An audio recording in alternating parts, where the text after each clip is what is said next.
Good morning to all. നമ്മൾ ഇന്ന് ഈ വീഡിയോയിൽ ഡിസ്കസ് ചെയ്യുന്നത് +1 ഫിസിക്സ് ടെക്സ്റ്റ് ബുക്കിലെ 7ാമത്തെ ചാപ്റ്ററായ ഗ്രാവിറ്റേഷൻ. ഒരു ഇമ്പോർട്ടൻറ്റ് ടോപ്പിക്കാണ് എസ്കേപ്പ് വെലോസിറ്റി.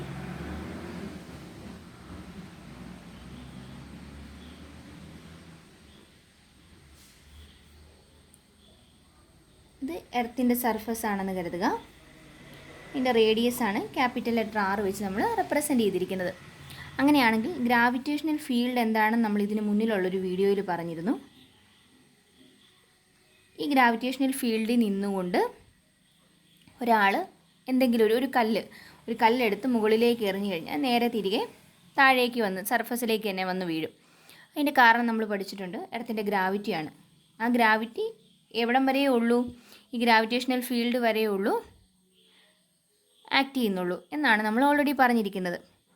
അപ്പം ഇവിടെ നിന്ന് ഒരു കല്ലെടുത്തെറിയുന്ന ആൾ ആ കല്ലിനെ ഈ ഗ്രാവിറ്റേഷണൽ ഫീൽഡിൻ്റെ പുറത്തേക്ക് കൊണ്ടുവരുവാണെങ്കിൽ ആ കല്ല് പിന്നെ തിരികെ വരത്തില്ലല്ലോ. അതായത് ഗ്രാവിറ്റേഷണൽ ഫീൽഡിനുള്ളിലാണെങ്കിൽ മുകളിലേക്ക് ഒരു ഒബ്ജക്റ്റ് എറിഞ്ഞു കഴിഞ്ഞാൽ അത് നേരെ താഴേക്ക് വന്ന് വീഴും. പക്ഷേ ഇതിനും മുകളിലേക്ക് എറിഞ്ഞു കഴിഞ്ഞാൽ ഗ്രാവിറ്റേഷണൽ ഫീൽഡിനേക്കാളും പുറത്തേക്കാണ് നമ്മൾ എറിയുന്നെങ്കിൽ അത് തിരികെ വരുന്നതിന് പകരം നേരെ പോവുമായിരിക്കും ചെയ്യുന്നത്. അങ്ങനെയാണെങ്കിൽ ഗ്രാവിറ്റേഷണൽ ഫീൽഡിൻ്റെ പുറത്തേക്ക് എറിയാൻ ആവശ്യമുള്ള മിനിമം വെലോസിറ്റി, ആ കല്ലിന് വേണ്ട മിനിമം വെലോസിറ്റിയാണ് എസ്കേപ്പ് വെലോസിറ്റി എന്ന് പറയുന്നത്. ആ പേരിനകത്ത് തന്നെയുണ്ട്.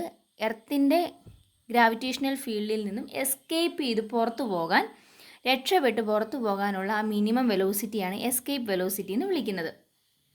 അതിനെ VE എന്ന് റെപ്രസെൻ്റ് ചെയ്തെന്ന് കരുതുക. കൺസർവേഷൻ ഓഫ് എനർജി ഉപയോഗിച്ചുകൊണ്ടാണ് നമ്മളിത് ഇതിൻ്റെ ഇക്വേഷൻ ഡിറൈവ് ചെയ്യുന്നത്. Conservation of energy. എർത്തിൻ്റെ സർഫസിലും ഇൻഫിനിറ്റിയും വെച്ച് കമ്പയർ ചെയ്യുവാണെന്ന് വിചാരിക്കാം. എർത്തിൻ്റെ സർഫസിൽ 2 തരത്തിലുള്ള എനർജി വരുന്നു. ഏതൊക്കെ? ഇവിടെ നിന്ന് കല്ലെടുത്ത് എറിയുമ്പം 2 ടൈപ്പ് എനർജി ഉണ്ട്. ഒന്നെന്താണ്? കൈനറ്റിക് എനർജിയാണ്. കൈനറ്റിക് എനർജിയുടെ ഇക്വേഷൻ ½ ആണ്. mv². പിന്നെ എന്താണുള്ളത്? ഗ്രാവിറ്റേഷണൽ പൊട്ടൻഷ്യൽ എനർജി ഉണ്ട്. എർത്തിൻ്റെ സർഫസ് ആകുമ്പോൾ നമുക്ക് എങ്ങനെ എഴുതാം? Gmm/r എന്ന് കിട്ടി. പ്രത്യേകത എന്താണ്? ഇവിടെ ഒരു മൈനസ് സൈൻ വരും. കാരണം എന്താ? യഥാർത്ഥത്തിൽ ഇത് ടോട്ടൽ എനർജിയാണ് നമുക്ക് നോക്കേണ്ടത്. ടോട്ടൽ എനർജി എന്ന് പറയുന്നത് എന്താണ്?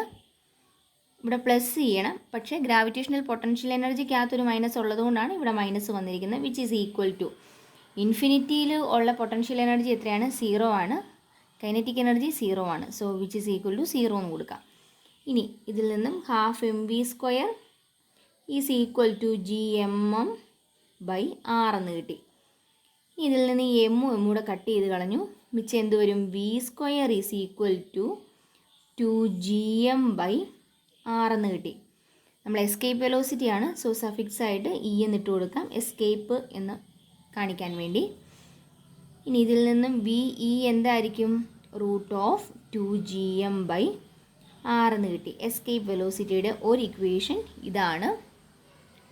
ഇനി അടുത്ത ഇക്വേഷനിലേക്ക് നോക്കാം.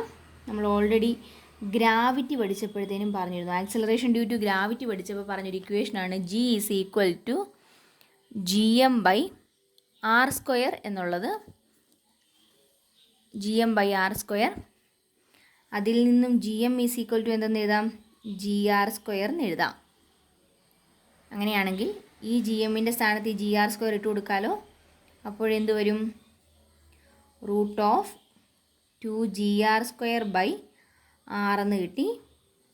ഈ ആറും ഈ സ്ക്വയറോട് വെട്ടിക്കളഞ്ഞാൽ എസ്കേപ്പ് വെലോസിറ്റിയുടെ ഇക്വേഷനിലേക്ക് വന്നു, √2Gr. അപ്പോൾ ഇതാണ് എസ്കേപ്പ് വെലോസിറ്റിക്കുള്ള ഇക്വേഷൻ. ഇതിൻ്റെ വാല്യൂ എർത്തിൻ്റെ കേസിൽ എസ്കേപ്പ് വെലോസിറ്റി എന്ന് പറയുന്നത് 11.2 km/s ആണ്. 11.2 km/s നമ്മളൊരു ഒബ്ജക്റ്റിനെ മുകളിലേക്ക് എറിയുവാണെങ്കിൽ അത് ആ ഗ്രാവിറ്റേഷണൽ ഫീൽഡിൽ നിന്നും പുറത്ത് പോകുന്നതായിരിക്കും. തിരികെ എർത്തിൻ്റെ സർഫസിലേക്ക് വരത്തില്ല. ഇനി ഇതിൻ്റെ കാര്യം ഒന്ന് ഓർത്ത് നോക്കിയാൽ നമ്മൾ ഓർബിറ്റൽ വെലോസിറ്റി ഓൾറെഡി പഠിച്ചിരുന്നു. ഓർക്കുന്നുണ്ടോ എന്താണെന്ന്? VO എന്ന് പറഞ്ഞ് പഠിച്ചു. ഈസ് ഈക്വൽ ടു √Gr ആണ്. ഇവിടെ തമ്മിലുള്ള വ്യത്യാസം നോക്കിക്കുക. ഒരു √2ൻ്റെ ഡിഫറൻസ് മാത്രമേ ഉള്ളൂ എസ്കേപ്പ് വെലോസിറ്റി ഓർബിറ്റൽ വെലോസിറ്റിയും തമ്മിൽ. അതുകൊണ്ട് ഇതിനെ ഫസ്റ്റ് കോസ്മിക് വെലോസിറ്റി എന്നും